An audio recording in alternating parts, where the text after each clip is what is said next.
When we think of the Cold War, we picture the fall of the Berlin Wall, a world map redrawn.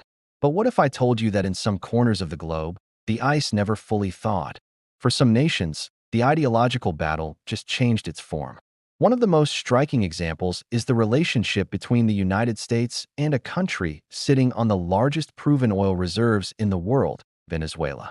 This isn't just a story of two nations. It's a modern geopolitical drama where the prize is energy and the weapons are economic. The story starts deep underground. Venezuela holds more oil than Saudi Arabia, more than Iran, more than all of North America combined. You'd think this would make it one of the wealthiest, most powerful nations on Earth. But here's the twist. Having resources and being able to sell them are two very different things. Oil in the ground is just potential. To turn it into real power, you need refineries to process it, ships to transport it, and most importantly, customers willing to buy it. And that's where things get complicated. The United States, for decades, was not just a major customer, but also a key player in Venezuela's oil infrastructure. This created a deep, complex, and often fraught relationship. When political ideologies began to clash, this economic interdependence became a battleground. Suddenly, oil wasn't just a commodity, it was a weapon. The question was no longer just about drilling for oil, but about who controlled its flow and who could cut it off. This brings us to the modern era of conflict, a new kind of Cold War fought not with tanks and missiles, but with sanctions and trade restrictions. Think of it as an economic siege. When the United States imposed heavy sanctions on Venezuela's state-owned oil company, it was like turning off the main valve to the global market. The goal was to apply pressure on the Venezuelan government without firing a single shot.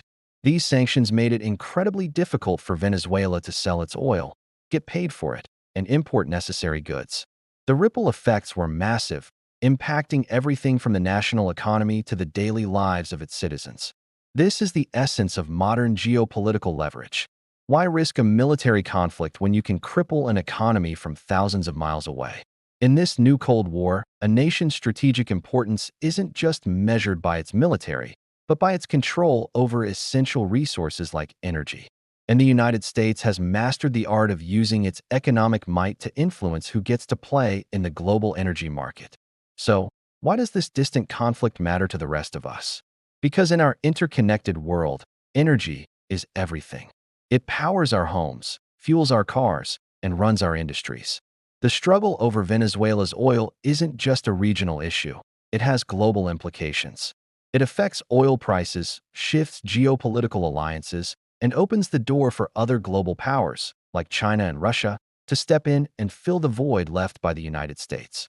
They offer loans, technology, and political support in exchange for access to that crucial oil. This creates a new multipolar chessboard, with Venezuela as a key strategic square.